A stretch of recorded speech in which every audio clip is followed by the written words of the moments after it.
dynamics. Yeah? And how do you describe this in terms of mathematics or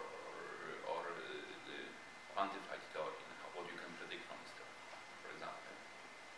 And I think well, I'm biased clearly, yeah, because I'm a physicist, and I think physics can describe everything. Yeah. That I clearly believe in what I do, but I think this is the future of almost any science in a sense. You need some models, you need some objective predictions, and mathematics can provide objective predictions more than any other language. I think key in the next 10 or 20 years is going to be to have that interdisciplinary component. You know, you don't want to be specialized in just one thing.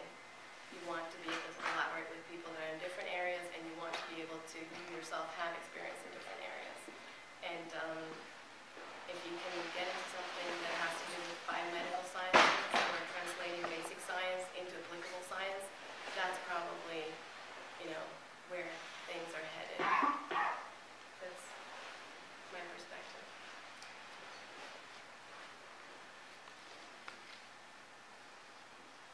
Is anybody interested in going in basic science?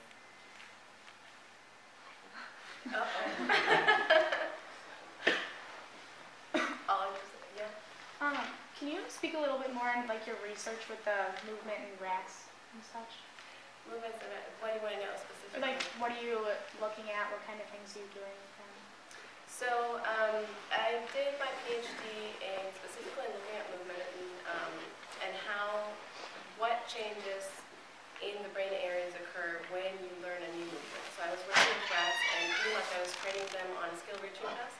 And I developed an electrode array to be able to stimulate and record from the motor cortex and look at how the area expands when the animal learns a new task for that limb, and what happens after learning has occurred.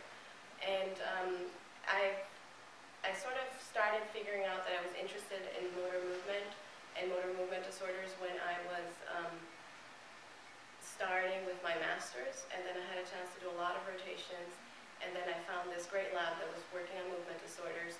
And then after I finished my PhD, I thought, you know, I want to continue in movement disorders. I don't necessarily need to continue in motor cortex. And so I decided to explore different areas of the motor system.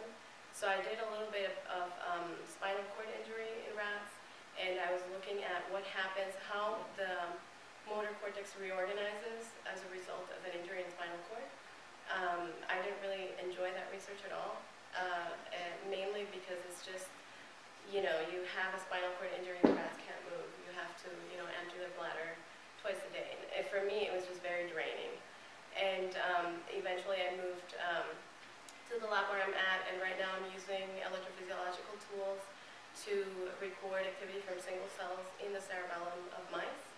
And mostly what I'm doing with them in terms of behavioral characterization is using different tasks to figure out how these animals move differently than the wild-type animals. For example, we use simple tests like rotor rod, balance beam. I'm not sure if you're familiar with all those.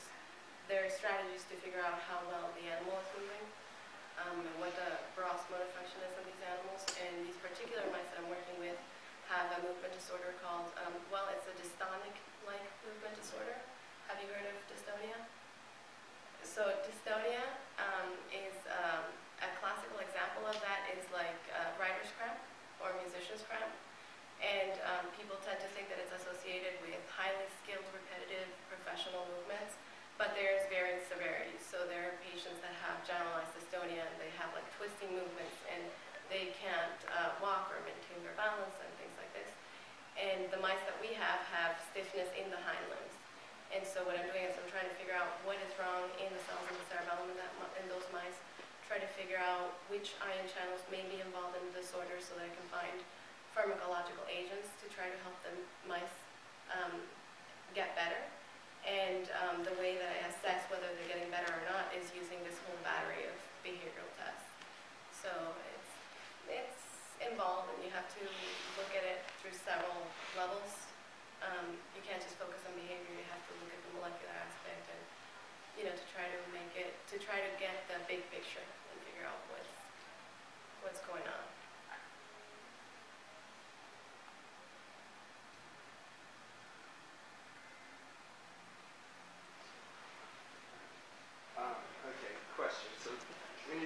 research, you start with like a general question, like say I wanted to know how is memory stored in the brain. What do you think are like the best strategies from going from that big general question and narrowing it down into like a series of experiments? Like how do you make that transition? Wow. That's a very broad question. For some of us, it's your whole career. How do you narrow it down? I think first you have to see what literature says about it. Yeah, I mean, you use your studies or you just read articles and see what people know already about those things. And probably sooner or later you will become interested in some small aspect of it, like, why does it work like this?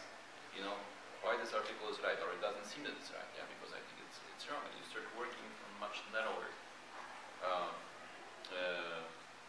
with a much narrower area, and also it depends on your skills. I mean, for example, if I read some papers that are very experimental, I may not understand, because there are papers when they're much more quantitative and they're doing modeling, I may get much easier interest. But on the other hand, you have to always remember the broader picture of why you're doing something. Yeah, I mean, because you can very quickly get lost in some details. This is also not so good. Yeah, you have to remember why you're doing what you're doing and kind of sometimes take a step back and see, what does it tell you, the broader perspective. I think an important aspect of being able to narrow down a question is, once you've identified what you're interested in, say you're identified in memory and learning, and you've identified that that's your area of interest, that's already a really big step. And because what you can do is you can look at what people are doing, people that have more experience, and what you do is you try to find a mentor. You try to find someone that is interested in generally in the same area that you are, and then you try to find a way to try to work with that person. And what happens at your level is probably that if you find a PI that's willing to take you into their lab, what will happen is they'll probably have a good idea of what type of project you can start out with. So the more detail you can have about what specifically it is that interests you in memory and learning, the better. But at this stage in your career, it's probably a little bit early to be able to really pinpoint what it is.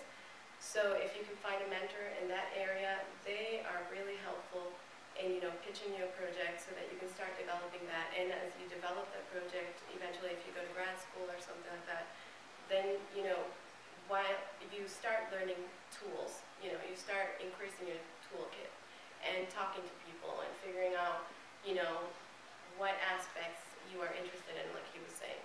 So I think it has a lot to do with who you end up working with, and then you can sort of start narrowing down your question.